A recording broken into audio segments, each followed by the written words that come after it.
श्री शिवाय नमस्तुभ्यम। दोस्तों, हर हर महादेव, जय महाकाल। दोस्तों, कैसे हैं आप सब? स्वस्थ और सुरक्षित होंगे।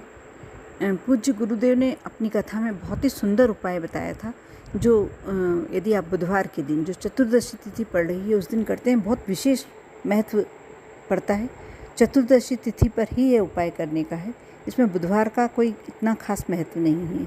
आप किसी भी चतुर्दशी तिथि को कर सकते हैं। और पूज्य गुरुदेव ने यही कहा था कि यदि आप बुधवार के दिन कोई हरी वस्तु यदि भोलेनाथ के मंदिर में जाकर, शिवालय में जाकर समर्पित करते हैं, या गणेश को, श्री गणेश को यदि समर्पित करते हैं, तो आपका जीवन में उद्धार ही उद्धार होगा। आपके जीवन में कोई कमी नहीं रहेगी। आप जानते ही हैं, जैसे मैंने पहले भी बता के रखा है, कि आप 21 दूर्वा, 3 गांठों की दूर्वा ले लें। और दूर्वा सभी समझते होंगे, जो ज़मीन पर, खेतों में और बगीचों में, बाग बगीचों में उगी होती है, उसे दूर्वा कहा जाता है। अधिकतर लोग जानते हैं गणेश जी की पूजन में समर्पित होती है। उन दूर्वा को आप 21 3-3 गांठों वाली 21 दूर्वा ले लें और उसके बिंडल बना लें। उसे अच्छे से साफ़ करके धो के और उसे कलावे से बांध लीजिए। और उसे आप यदि गणेश मंदिर में जाकर उनके जो एक तरफ का दांत टूटा हुआ है उस हिस्से पर जाकर आप यदि समर्पित करते हैं, चढ़ाते हैं, साथ में छोटा सा गुड़ का टुकड़ा आप ले आके यदि समर्पित करते हैं, तो आप जैसा भी आपकी मन की कामना है श्री गणेश अवश्य पूरी करते हैं। ये तो हो गई पहले वाली बात, जो मैंने पहले वीडियो में बताया था, ये वाला उपाय। और कई लोगों ने किया भी है और उसका फ़ायदा भी उन्होंने देखा है। स्वयं उन्होंने कमेंट्स में बताया है कि हमें कितना फ़ायदा हुआ। अब जो मैं पूज्य गुरुदेव ने जो दूसरा उपाय बताया है, उस उपाय को बताने जा रही हूँ।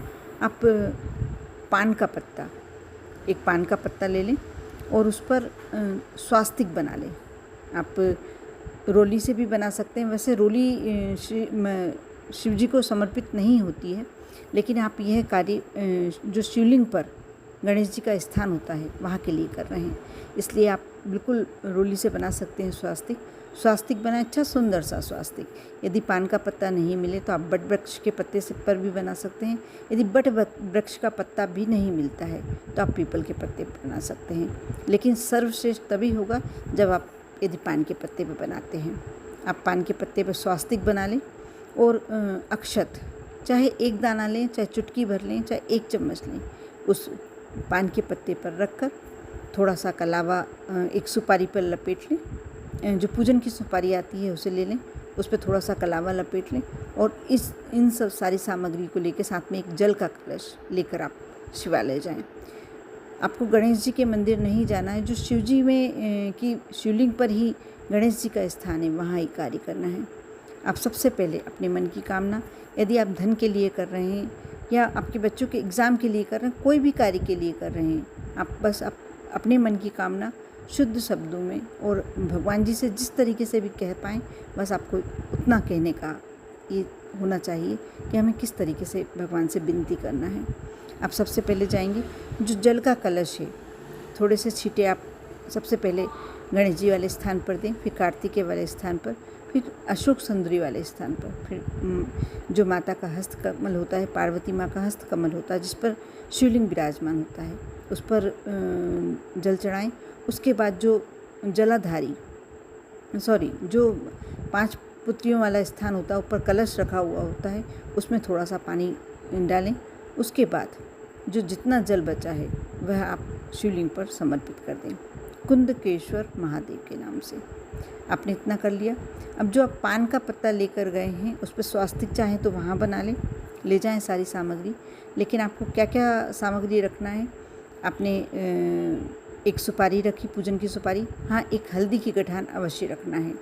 हल्दी की गठान रखी और थोड़ा सा कलावा आपको सुपारी पर लपेटना है। 1 रुपये का सिक्का, या आप जितना रखना चाहे, 5 रुपये का सिक्का, 10 रुपये का सिक्का, एक सिक्का अवश्य रखें। थोड़े से अक्षत और साथ में भोग के लिए गुड़। मीठा आप कुछ दूसरा सामग्री भी ले सकते हैं, लेकिन गणेश जी को मोदक या सबसे ज़्यादा प्रिय गुड़ होता है, आप गुड़ भी ले जा सकते हैं। आपको जो गणेश जी वाला स्थान है वहाँ इस सारी सामग्री समर्पित करते हुए ओम गण गणपताय नमः इस मंत्र का जाप करना है। जाप करते हुए अपने मन की कामना कहें, अपनी इच्छा कहें और थोड़ी देर बैठकर ध्यान लगाएं भगवान भोलेनाथ का भी से भी विनती करें अपने कार्य के लिए और सीधे घर आ जाएं। अब देखना आपका कितनी जल्दी जिस कार्य के लिए, क्योंकि गणेश जी को कहते हैं विघ्नहर्ता। जब आप बुधवार के दिन और चतुर्दशी तिथि पड़ रही है ये कार्य करते हैं तो आपका वह कार्य पूरा होने से कोई रोक नहीं सकता। ये काम आप उस कार्य के लिए भी कर सकते हैं यदि आप कोई प्रशासनिक एग्ज़ाम के लिए, कोई बड़े एग्ज़ाम के लिए आप जा रहे हैं, इंटरव्यू देने जा रहे हैं, आपको लगता है कि थोड़ा सा कन्फ्यूज़न है कि मैं सफल होऊंगा या नहीं होऊंगा, तो आप ये कार्य कर जाएं। ये विनती जब भी आपको लगे कि चतुर्दशी तिथि है आप करके रख लें। और जो यदि आप किसी एग्ज़ाम के लिए कर रहे हैं तो जो सुपारी है जो आपने गणेश जी पे चढ़ाई है कला वाला पेट की, वो सुपारी आप अपने साथ ले आएँ, अपने साथ रख लें और उसको जब एग्ज़ाम देने जाएं तो अपने साथ लेकर जाएं।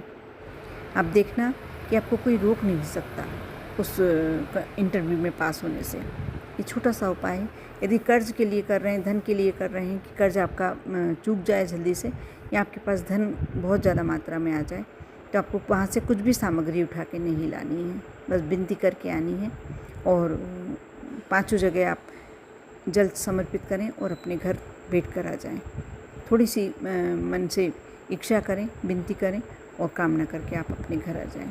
कहते हैं कि जो शिवलिंग पर गणेश जी का स्थान होता है, जो गणेश जी जहाँ विराजमान होते हैं, जब आप उनसे अपने मन की कामना करते हैं, ये उपाय करते हैं पान के पत्ते पर, विशेष करके पान के पत्ते पर आप जब ये कहते हैं जब हम पान का बीड़ा चढ़ाते हैं या पान का पत्ता समर्पित करते हैं किसी भी भगवान को, पान का पत्ता एक ऐसी वस्तु है जो सभी भगवानों को समर्पित होती है। और जब आप ये समर्पित करते हैं तो भगवान को आपकी सुनना पड़ता है, आपकी मनोकामना पूरी करनी पड़ती है। पान का पत्ता बहुत ही धार्मिक दृष्टि से बहुत ही श्रेष्ठ माना गया है। आप ये छोटा सा उपाय अवश्य करें और विश्वास करके करें तो आपका देखना जो भी समस्या आपके जीवन में अवश्य दूर हो जाएगी। ओम नमः शिवाय।